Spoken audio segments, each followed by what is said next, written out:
Hello, everyone. Welcome to the year 2022. We decided that we will start this year with kind of bunch of new technologies. That's why we decided that we will do a webinar about the Jamstack, about Headless WordPress, about Astro, and about Buddy. And yes, everything in one webinar. So this is really going to be action packed. I am your host. I am Maciek Palmowski. I work here as a WordPress ambassador.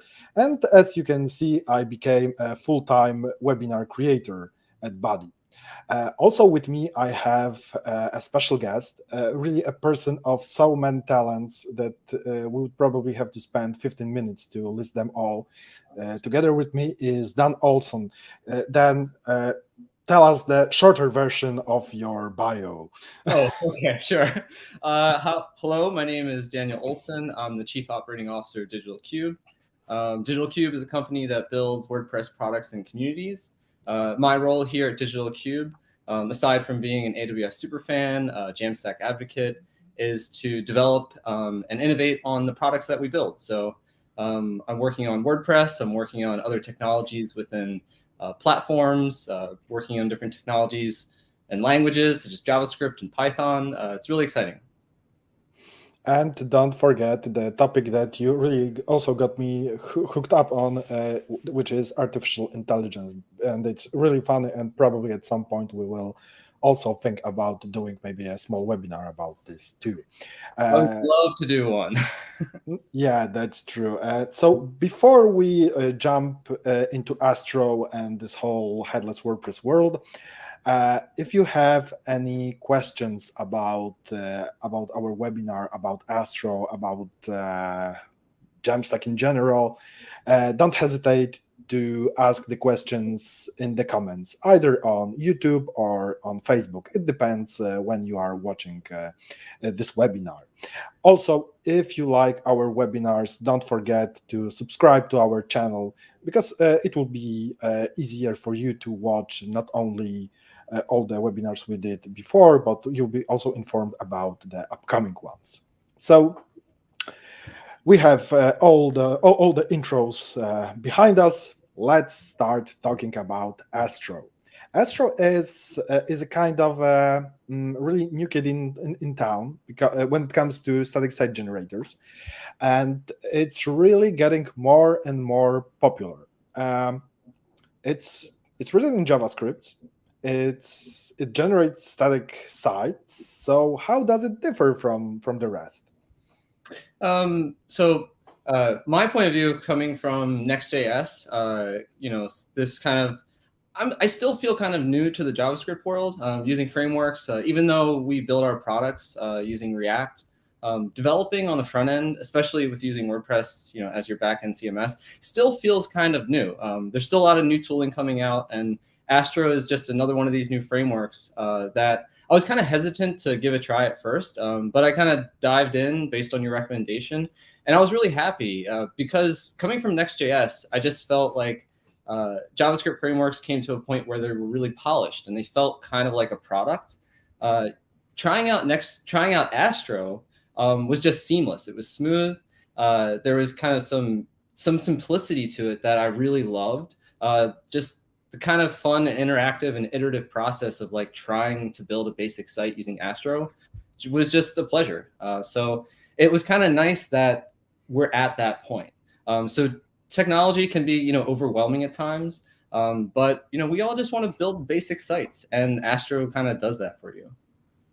Yeah, that's true. And also the thing that really that really got me interested in Astro was the fact about the size of the site that is generated Yeah. by it, because this is one of the biggest problems, especially from my point of view, when it comes to either Gatsby or Next.js. There is quite a big load of JavaScript on the front end, which isn't needed for everyone and in every case.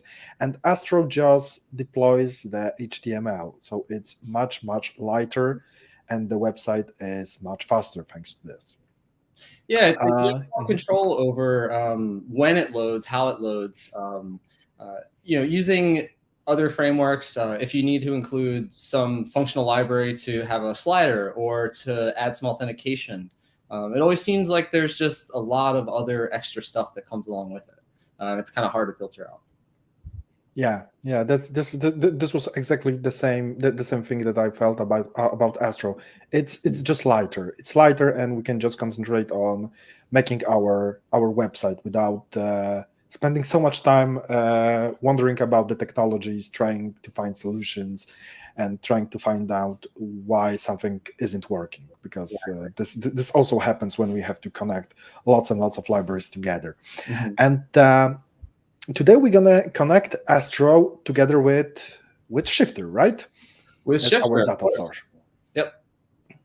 So tell us a few things about Shifter, because I think that some people may not know it, and I would say this is a really interesting tool. Okay, so before we dive into it, I'm going to kind of set the stage. I got a couple slides we're going to go through because I feel like there might be some people, joining this webinar that might be completely new to the Jamstack, to web development. Maybe they work alongside those developers. Maybe they're interested in getting into this field.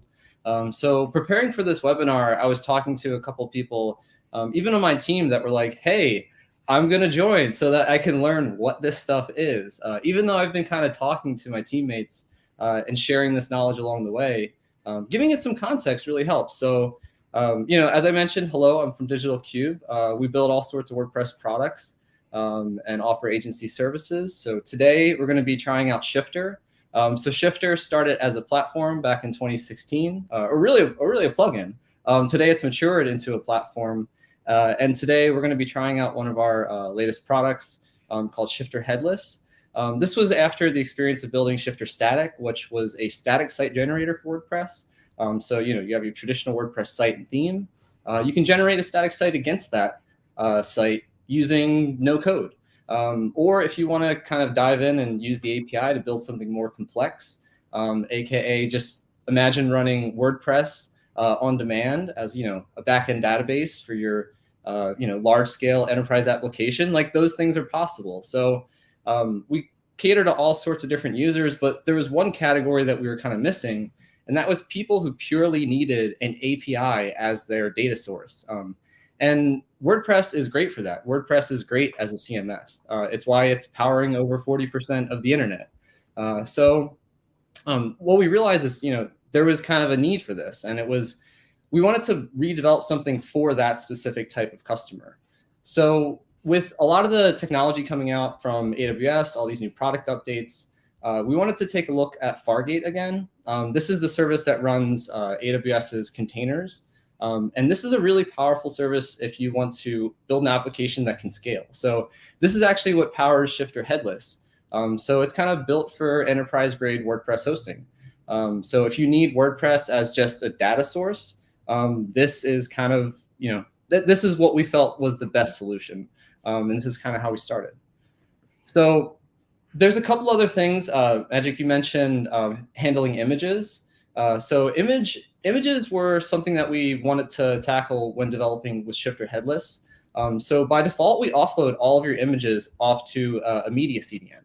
So the name is kind of, it's a bit of a misnomer. Well, it's not a misnomer. It's just not as accurate, because there's a lot more features packed into the media CDN than just serving purely media. So image compression was a question that came up in our screening for the webinar. Didn't someone ask about compressing images or? Yes, and yes, it was, and we were wondering how it can be done. Yeah, so this is actually I'm going to answer that question by answering a much larger question, which is kind of, how should web developers handle their images? Should we be running these processes on our local machines, on our computers in the cloud, to crunch these images, make them smaller, so that it's a great experience for our end users? But some companies like Google, for one, that you kind of introduced me to, was this idea of compressing images on the CDN at request or in the cloud. So you can do that with things like Lambda at Edge. So you might be familiar with Cloudflare functions. This is the same idea, and this is what we use. So when an image is requested over the CDN, we're actually detecting what kind of browser you have. Hey, does this browser support WebP? Well, if it does, we serve that WebP version. You don't have to install any plugin to kind of crunch that down. As more formats come available and become standardized and more browsers support them, it's great that your provider can just kind of flip on a switch, and now all of your images can be delivered as AVIF or some other fancy new format that will come out. You don't have to update your plugin or kind of sit there while it's crunching 10,000 images. So this is kind of how our approach is to solving this kind of problem. Let the provider, let the CDN handle it. So this does it, but it does it actually at edge of the CDN. So when you request the image, that's when it's happening. So the other thing I wanted to mention, we're talking about WordPress here, but we're also talking about static sites, the Jamstack, this kind of new modern web development approach. Take a look at the Jamstack survey, the community survey from Netlify. There was an interesting kind of point in this survey. It said that the WordPress is among the most popular for API-driven applications. It's a preferred backend for web developers, but it's also one of the biggest pain points for Jamstack developers. So it's not WordPress. WordPress isn't the problem. It's the operations and maintenance of that system. So it's something that's outside of their typical use. Maybe they don't want to deal with kind of scaling it, protecting it, securing it. So building kind of platforms specifically for that purpose is really kind of what we have in mind. So this is an interesting report. I highly recommend checking it out. The data that went into this is impressive. There's so much research kind of, even just as a web developer, you may be curious to check this out. So welcome today. So this is, I guess, what we're going to get into. Like I said, this is a crash course. Magic, when he said, hey, let's do a workshop or webinar about Astro, I was like, I don't know anything about Astro. So this was kind of new to me. So I just want to quickly share things that stood out as a developer getting into a new project. So as you said, this is Astro. It is a framework, JavaScript framework. So if you're familiar with any other kind of framework, really, this will seem familiar to you as well. So you can find it on astro.build. It says building websites, but I see hints of really going beyond just websites. I've experimented with some far future features that I want to include in some of these starters, such as authentication. So I have got authentication working on an Astro site. Static website, you can log in using Netlify authentication, but that's not included in this starter today. I wanted to kind of give that a little more space to explore, but what I'm saying is it can do a lot more than just static sites, but we're just getting started. Nick, like I said, I'm coming from the Next.js world. So if you use Next.js or Next, you would really feel at home with Astro. If you're using TypeScript or Vue, you probably feel at home using Astro too, because there are some slight differences. One of them being is the syntax. So there is a new format that you may be intimidated by, but no worries. It is just called .astro. But if you open up these files, if you go to the starter on the Astro site, it looks similar to Vue from what I've been told. I'm not a Vue developer, but it's basically looks like JavaScript. So if you're familiar with any basic HTML or TypeScript or any of those things, you're going to recognize what these files look like. You can make them complex with creating TypeScript props and being really kind of granular with setting up your components, or you can just be really basic and drop in plain old HTML, and both will work. So much is kind of packed into Astro, out of the box. If you need support for TypeScript, or you're just building with basic HTML, you can do both, which is that's what I said. I felt like such a pleasure just using it. Smooth sailing, like starting the project, very little things you needed to install. almost everything was kind of baked in there. Yes, and let's not, yes, the partial hydration, because this is a really cool feature when if we need some more if we need some more, let's call it horsepower when it comes to development, we can use React, we can use Preact, whatever we want. Mm-hmm. Yeah, you can kind of pick and choose and be very like intentional about how you're building your application with performance in mind. You don't have to, just kind of by default load everything and peel it back. It's starting with nothing. You need to opt in to all of these features to, do you actually need to run this JavaScript? Well, as you're building your application and these features don't work, you'll realize, oh, I need to actually hydrate my application. I need to load the data here. So you're doing it where it's necessary. You're not you don't have the fatigue of kind of optimizing while you're just going along. It's a very delicate development process. I like this approach. It's actually similar to a concept called the rule of least power, which is, I recommend checking it out. This kind of philosophy is something that I really like, starting with the minimal amount of features or resources and then kind of building it up from there. So it stays very lean.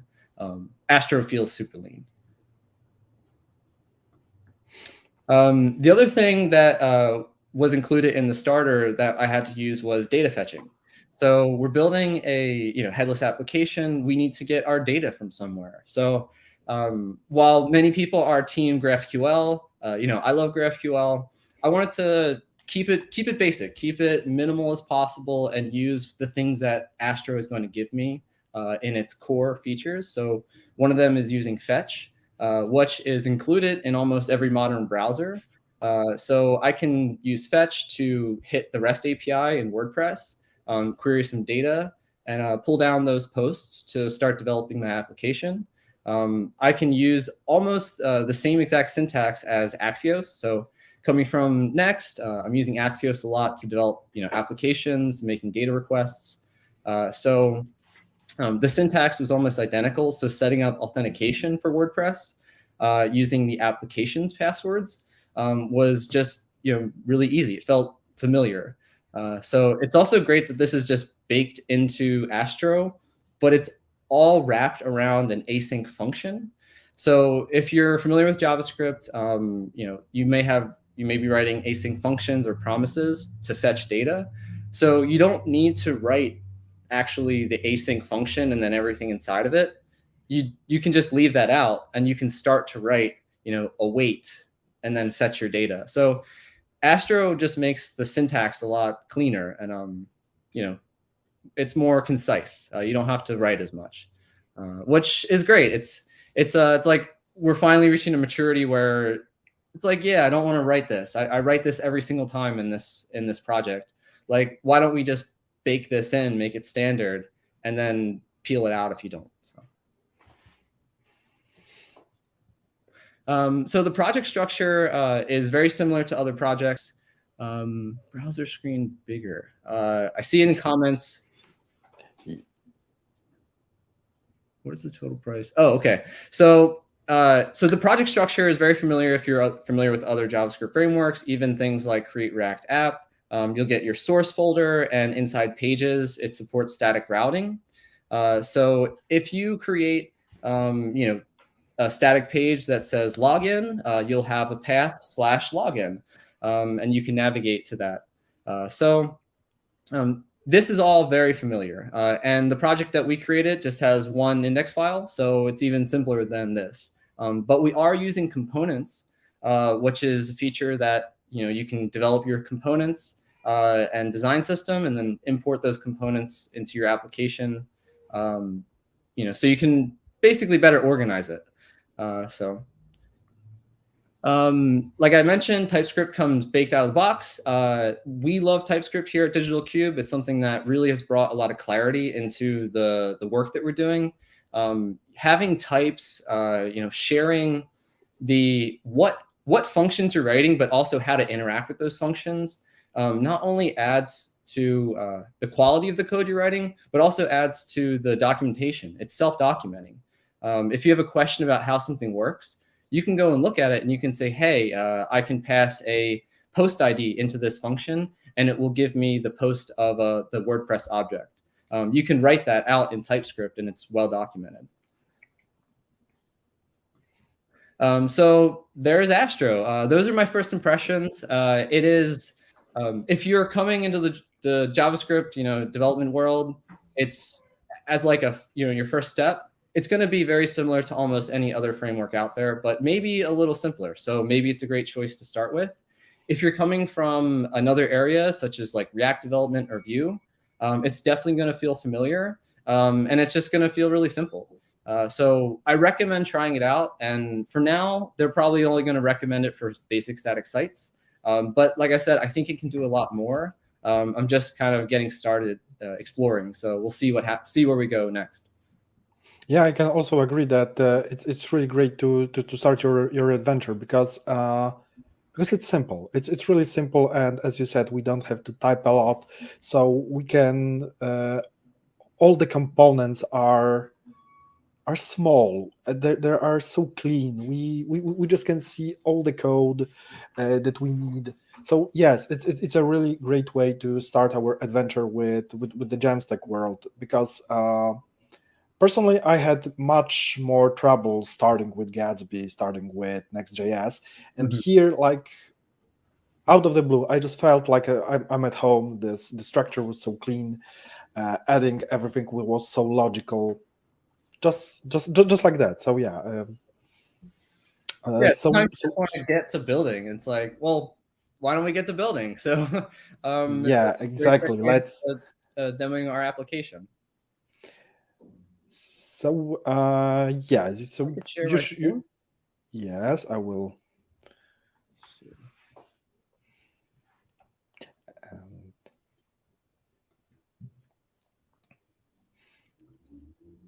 And here is.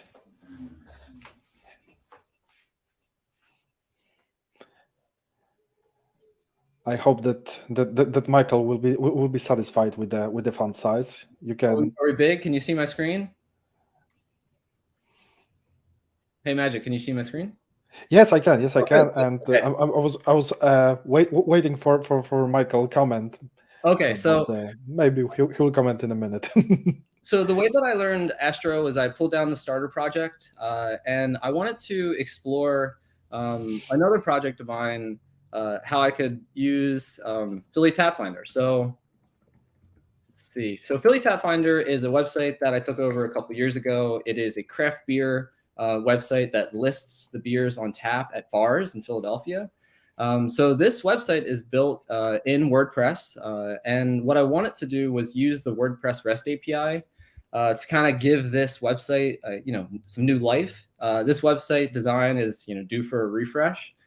So I wanted to keep the data in WordPress, but I wanted to experiment with that data and build something new. So Astro is where I started. So this project uses the data from that other website. What I've done is before this webinar, I used the REST API to pull down data from Philly Tap Finder. I stored that data as just JSON, so just lines of JSON. And then I used the WordPress REST API on Shifter Headless to push that data back up into WordPress. So as you can see here, so this is the back end of Shifter. So this is the Shifter dashboard. You can see that I've created the site for this webinar. The container is running. And we've got a couple tabs in here. One of them is called the playground, which you can kind of just put your queries in here to test them out. So we're just going to do a per page query to see what gets returned. And you can see there's some data in here. So this data comes from the Philly Tap Finder website. And this is the data that we'll be using to build the starter. So if we log into the back end of WordPress, you can see we've got all these beers listed. So these are just different craft beers with descriptions. Let's see, convert that to blocks because we're Team Gutenberg. So let's take a closer look at the application and see how we can use this data. So inside the source folder, similar to the Astro starter, We have a couple folders. One of them is styles, pages, and components. Inside the pages folder, we have one index file. So this is an index.astro. As we mentioned before, the Astro syntax is what Astro uses. So, for this project, I'm team Astro syntax. It was new to me, but still very simple. One of the unique things about Astro is these 3 dashes. Like I mentioned, this comes from the view world. I don't know what this is called, but basically any kind of header information you need for your template, creating your variables, creating different, requests, writing functions, all that stuff goes in the head. And then you can pass that information down to your template file. So in our case, we set up the file, pretty basic. We're pulling in our components. So we've got a hero, post list, and search. Then we're setting up our post ID, which is set up as an env file. So most projects use .env. This allows you to store your environment in variables, such as the post ID or the username, password, all that's stored in env. And then we're creating some authentication to hit WordPress. So we're hitting the WordPress REST API. We're getting 20 posts. And then we're returning that as a JSON object. And we're calling that constant posts. And as I mentioned, the entire everything in Astro is wrapped in a big async function. So we don't need to write async await. We can just write await, which makes our code really clean and short. So I have this post object, and I'm going to pass it into this post list component that we created. And we'll hop over to the post list component and take a look at what's going there. So we're just going to pass the whole object in here, and then we're going to do something else in it with it in post list. So Magic, is that good? Did I cover that? Did I do a good job? You covered everything. That's why I'm just listening with pleasure. Okay, good. So we're setting up in this file, we're getting a little more technical. We're setting up some props. So this is the interface that I want to use for this component. And the prop that I want to create is called posts. And this is a record. So it's going to be something like, it could be an object. I'm not a TypeScript expert. I'm still learning, but this has been right for now. The IDE has not yelled at me, so I'm assuming it's all good. So this is the interface for the component, but we're also pulling in another component called post. So before we dive into the post list, let's take a look at the post. So this is just a small component that is a list object. Gets a little more technical with bringing in more variables, making some more REST API calls. So to give you some kind of context, I'll run the build and we'll actually see what these components look like. So I'll do npm run start. And just a quick look at our package.json file. Our start command is actually proxying the Astro CLI command. I just wanted to point that out. So Astro does come with the CLI as well. So interesting. I haven't gotten into that yet, but this kind of let me know that. So I'm going to run npm start. We're going to start our development process. And as you saw, it is insanely fast. It started in 85 milliseconds. So all right, we'll take a look at our local application. So this is the little demo app that we built, the single page application. I'm bringing in an SVG, just short description. I've got a search input, and here's our list of beers. So we've queried the beers from, Philly Tap Finder's website, consumed that data, added these posts into Headless WordPress, and now we're pulling that data back into a new application for this Astro starter.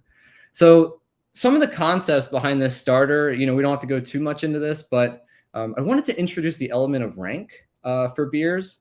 So one of the things that I started to do was read more about the post meta endpoint in WordPress. So how do we use custom fields? Like I've never used custom fields in WordPress. I know a lot of people do, with plugin development, but as a Jamstack developer, meta fields are everything. Like, custom fields for this, custom fields for this custom post type, advanced custom fields and pods, and everyone has their flavor of plugin that they love.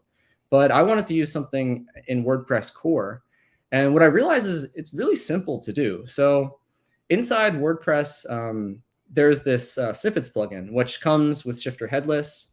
And it really is just a quick, easy way to drop in some code snippets. So I found this, I think maybe I might have found it on Stack Overflow. I don't know, but probably. But basically, this function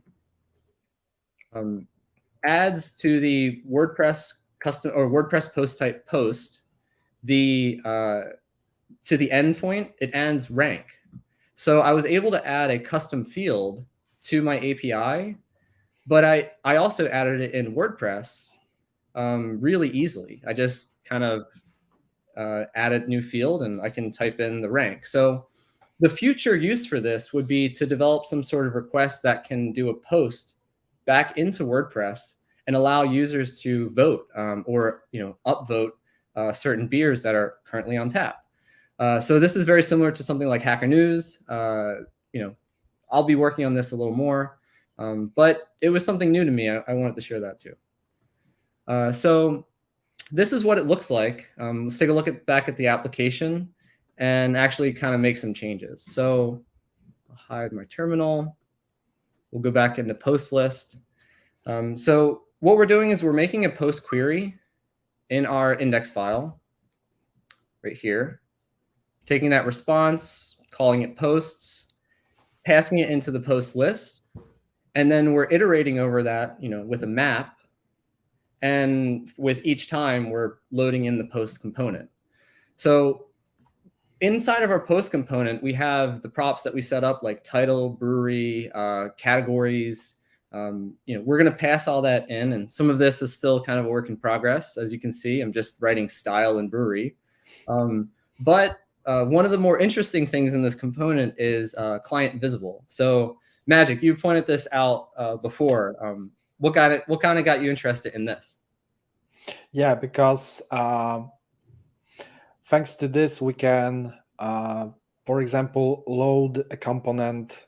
In this case, when we will scroll down to it, so we can add many different behaviors. It can be based on visible. We can use, for example, client resolution, because we can use media queries and stuff like this. And while in our case,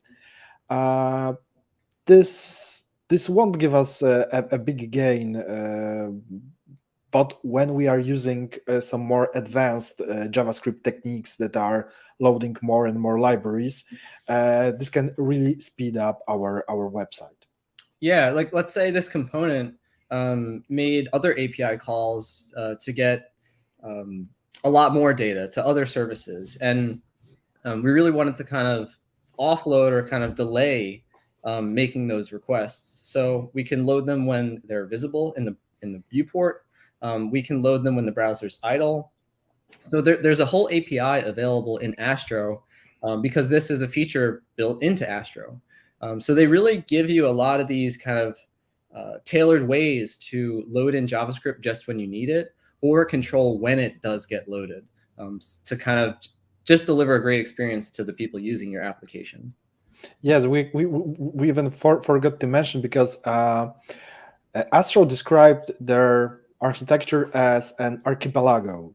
Yeah, that was interesting. That was an interesting. Yes, and this is a really nice name that describes how Astro works, because the ocean is the HTML and CSS, and those small islands are JavaScript components, just like this. And really, this describes how Astro works perfectly.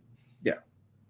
So this project, we got it running locally here.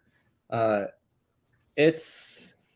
works. I mean, it's making the API calls. It's bringing that data. It's simple enough that if you know nothing about JavaScript frameworks, with just a few commands, you can start to see the effect of how this thing works.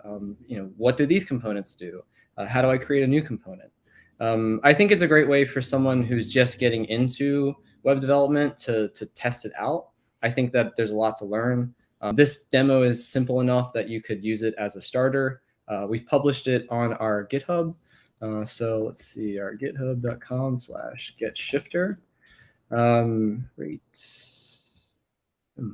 Headless example buddy. Nope, not that one. What was it? It was a tab finder, if I remember. Starter. Oh, it's still private. I'll publish it. I'll publish it after this. But yeah, so that's kind of the what we wanted to build. Were there other kind of parts I wanted to dive into? Oh, we didn't talk about Tailwind. So something that we use a lot at Digital Cube, something we're using more often, is Tailwind. So love it or hate it, it's been really great in building design systems for us. I am definitely a fan of Tailwind, and it was something that I wanted to experiment with on this project. So what I did was I went to the docs in Astro, and they have some really simple guide to add Tailwind to your project. There are some examples with Tailwind already included, but I wanted to go through that process myself just to see what it was like. And it was as simple as adding a post CSS file. So post CSS is the compiler that compiles the CSS for Astro. And what you can do is you can use the CSS, the Tailwind CSS plugin from post CSS. So many CSSs. Just to load the Tailwind config. And in this case, our Tailwind config, since we are doing a website about beer, we've appropriately named all of our beer colors after types of beer. So we've, except for this orange one, this one was my test color. But we've got a red ale, brown ale, pale ale, got that foam, and some stout. So this was the inspiration for the project since it was all beer related. But yeah, all of our Tailwind config is kind of loaded in here. We were going to do some work on creating a search form. So we're bringing in some other Tailwind plugins as well for forms. But yeah, this was super easy. It was like create this file, restart the process, and now you have Tailwind support. So if Tailwind is if you're a fan, it is super easy to include in an Astro project. So I recommend it. Yeah. So the only thing that we did not cover in this crash course is routing, and yeah. But I want to mention a thing or two about it, because routing is really simple and it's file based. So in this case, we have the index file. So this will be the home page. If we would create a test.astro file, we would have our domain/test website, and we can also pass variables to it, so we can even create dynamic routing. There is a really simple tutorial, so it's really quite easy to get all the data from the REST API, and based on it create new pages. So I think we covered everything when it comes to basics of developing in Astro. The only thing There was that one we have comment here, Alexander he mentioned in the chat he's using process.env. So Ian, this is I skipped over that, so my apologies. I do want to mention that process.env is something that you might be familiar with if you're using Node or other React or JavaScript frameworks, but process.env is not loaded by Astro because of it's not dynamic. I'm not sure why. If you check their website, they recommend just a different like import.meta.env, so those variables are static. They currently have an open ticket, a discussion about how they're going to handle secret variables. So there are certain things that you want included in your application, like the endpoint of your API. Like you need to make an API call to a website. That variable needs to be public. But let's say you have an API key included in your application, which is pretty common to use as a part of your application with other frameworks. How do you do that with Astro when it's all static and everything can be read? So there's an open ticket for that. I don't know how they're going to solve it, but it's interesting. Yeah. So I think that we we covered most of the things when it comes to developing in Astro.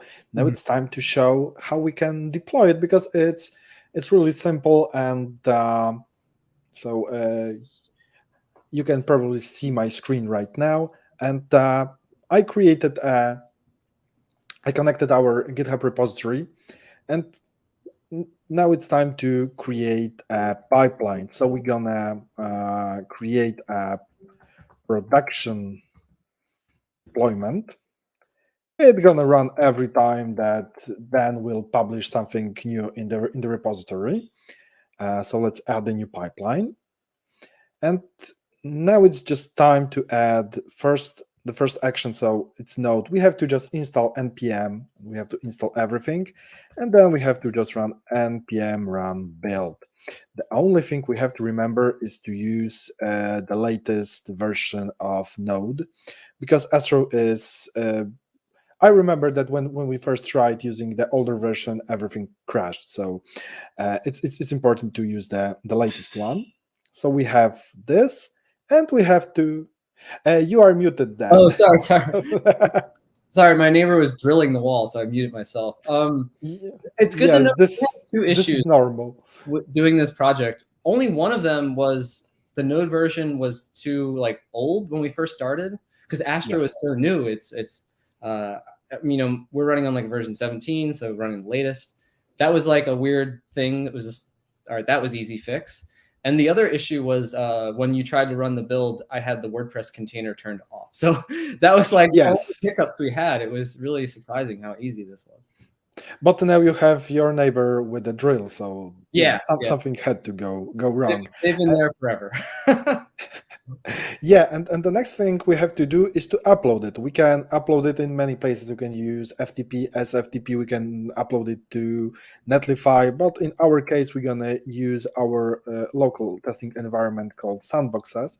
We only need to push the dist folder, and we're gonna do it as w data, and we're gonna push it into the HTML folder. Okay, so let's add this action, and that's it. This is the website without before the upload. As you see, it's empty. So let's run it, and it will take a short moment, but because it also have to connect with Shifter and download the things from the REST API. The good thing is that we are only showing top 20 beers instead of, for example, 100 or 200 or how. And yes, and it's done. That's it. And here we go. Here we have our Astro hosted on Buddy sandboxes. But like I said, we can push it to Netlify, to our FTP, SFTP. It doesn't matter. We can do it. We can do it all. So yeah, I think we have we have everything. I know that we have some questions. So before we will wrap it up, let's start with the Q&A section. Because the first question, yeah, you mentioned it at the beginning, but let's dive into it again, because Hubert was interested to find about handling responsive images in Astro, because Astro out of the box doesn't have a component to handle images like, for example, Gatsby has, because uh, I really remember that Gatsby has this image component which works really nicely. It compresses the images, resizes them, creates all the sizes in between. And Astro doesn't have this. That's why we have to use either a CDN, or we just have to do it a bit manually, or because we can connect React or Preact or whatever we want with Astro, we can find an external library and use it in Astro, just like this. So this was something that was, coming from using Gatsby, having the image component is really handy. But looking at Astro, I realized, they don't have it included yet. They could, but there's no one telling you that you can't create your own. So the Gatsby one is just really, it's a React component that bundles up a few functions and makes using images in Gatsby really easy. You could make Astro component, like anyone could make this project and start developing it. And it's basically would just be a wrapper of some JavaScript that crunches an image. Gatsby is using Sharp. So the image module built, it's like an image compression library called Sharp. I imagine that you could use the same thing with Astro. I don't see why not. But maybe there are other options too. So if you're using a platform that provides the images over CDN, if there are some things that can be compressed, like the image format or or optimizing it in some way, that's great. But what about resizing? As we know, WordPress will handle different image sizes. It doesn't do it on the fly, but it can. Why can't you use the WordPress REST API to make those requests, create the images, crunch them down? Because WordPress does support all that stuff. And then all you need to do is make a request to the media endpoint in the WordPress REST API. And then you now have your image object. So it's an idea. I'm sure there's people out there, you can probably find example projects doing it. But I would love to explore that myself. Yeah, another question that we have is from Adam. He asked us to mention about the hosting side of the headless approach. So I'm handling it to you because it's the hosting part is really your thing. Yeah. So yes, so you can. This is actually. I was curious about this question because it could mean like for both sides of the project. Your front end, where are you going to host it? Hosting providers, like if you want to deploy to Netlify or Vercel or AWS Amplify, any static host will do. But if you need to protect your WordPress installation, there's a lot more that comes along with just hitting your REST API. Like, yes, you can do that, but if you are going to build a project that is API first, think about the hosting environment, create it for that purpose. Make sure that you're locking down the front end of your site, making sure that you have some levels of security, or you're using a provider that is kind of built for that. Kind of that's what we do. So yeah, there's two ways to think about the hosting side of it. Yes, and here is another question from Tom. Mm-hmm. What is the total price of all presented stack for a small website or for a freelancer? If I remember, Shifter has a free tier, right? Yeah, so Shifter has a free tier. The stuff that we demoed today is on Shifter Headless. If you're building an application that needs like, a connection, 24/7, 5 nines of reliability, that's going to be a great, option. But if you're building a static site and you only are accessing that site kind of to make changes, we have another product called Shifter Static, which does have a free tier, and you can use the REST API. So I have a demo in our Shifter GitHub where it's demoing both Shifter Static and Shifter Headless using the REST API with authentication. So the only catch when using Shifter Static is the container will turn off. It's only running as needed. That's kind of how Shifter Static is built. That's the purpose of it. You log into your site, you create your changes, and you deploy those changes, and then WordPress powers down. But it has an API that comes along with it.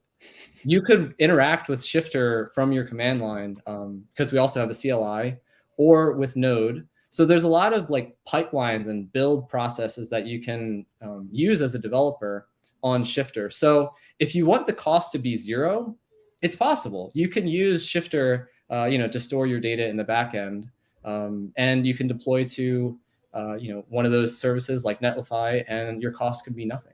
So it's up to you.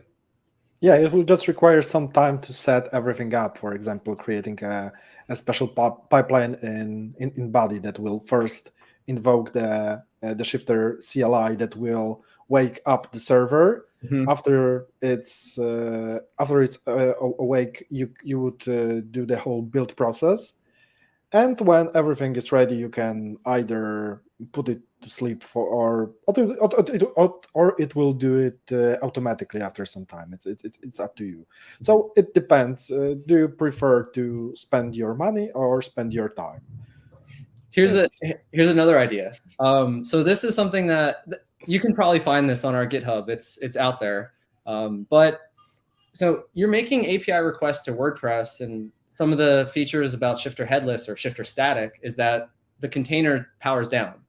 But you can actually hook into the REST API request within WordPress core and kind of monitor it. So any requests that are, outside requests, things that you could make publicly or even with authentication, you can save those requests to static JSON files on the CDN. So as your application is running and you're changing that data, you're actually just creating a ton of dynamic static content on the CDN. You could stop requesting the data from your WordPress site and shift over to these static JSON files on your CDN. You've now got a near dynamic site, because when you make changes within WordPress, boom, those changes are deployed to the CDN, and now you have fresh data. So there's a lot of different design patterns that you can use when creating static sites to really make them dynamic again, but it makes your systems more resilient. They're not normal, they're kind of abnormal. They're not typical patterns that we use in everyday development, but I'm hoping that we can make these methods a little easier to access and reduce the friction for developers. On the other hand, this is our role as developers to prove that yes, we can, yes, we can, yes, we can, just because there is a possibility. So why not do it? And we have last more question from Sharif. Do we need to build again once data is changed in WordPress?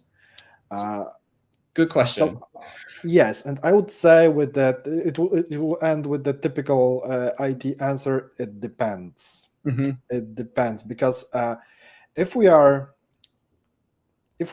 building a static part in Astro, yes, then we have to. Because we change data, so we have to rebuild everything. But also in Astro, we can create a dynamic component that will ask our REST API every time using JavaScript. Mm-hmm. And in such cases, we don't. But yeah, we could have developed the application, or you kind of have to opt into that. The way it's built right now, it won't. But Sharif, you can quickly do that. So this actually relates to that sending the data to a static JSON file on the CDN. If you were to do that, that also makes your application dynamic. You don't have to run a build again. So someone also mentioned incremental builds. If you're sending your data, if you're using that pattern, and this actually applies to Gatsby as well, even Shifter, building static sites on Shifter.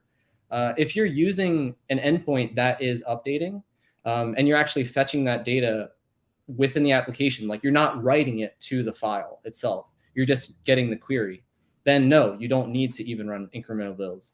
What you end up with is instant builds. So as you change the data in WordPress, that endpoint is from the CDN. So boom, the endpoint is new data. That's what you get in your front end. So you didn't have to run a build. You just changed WordPress data. Yes, and this was the last question. So I think it's I have one more banner here. Okay, it's hidden now. So I think it's time to wrap everything up. So first of all, yes, try Astro. It's new, but I think it may become one of the big ones. I think it will probably differ from the target of Gatsby or Next, when both of them are going more and more towards enterprise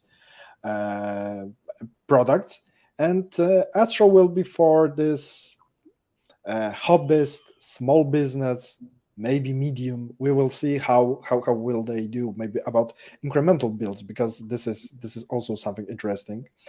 For sure, Astro is very young. They are far away from the 1.0 version, so we will have to still wait and see what will change in the upcoming future. And yeah, I think that's all. I really recommend everyone to try. Yeah, Andrew, that's actually an interesting yes. comment. I'd be happy to answer that. Uh, so let me. I have to wonder how well it works when clients are doing lots of content updates every day. So this is a. I'm glad that you asked this. One of the reasons why there's, if not that I'm saying like people follow the work that we're doing, but if you notice, there's been a lot of development work coming out of Digital Cube lately. One of the things that we're really thinking a lot about is how does this technology make its way down to those end users, the clients. So Digital Cube started as an agency. So our bread and butter, the core of our business is agency services. So something that we're doing this year in the U.S. coming from Japan, we originally started as a Japanese company from Kobe. The agency team has expanded here. So we're doing a lot of this client services with this technology, but we're doing it with the purpose of making it accessible for our clients. It's really kind of a testing ground. We're really excited to see how the small improvements are making its way to our clients in these collaborative projects, with our agency team. It's really kind of given us, like a new passion to solve these problems. We feel it's our personal duty to make these things easier to use, not just for developers, but for the end user too, our clients. Yeah. So like I said, I think we have everything, right? Dan, would you like to add something about Astro? What are your predictions?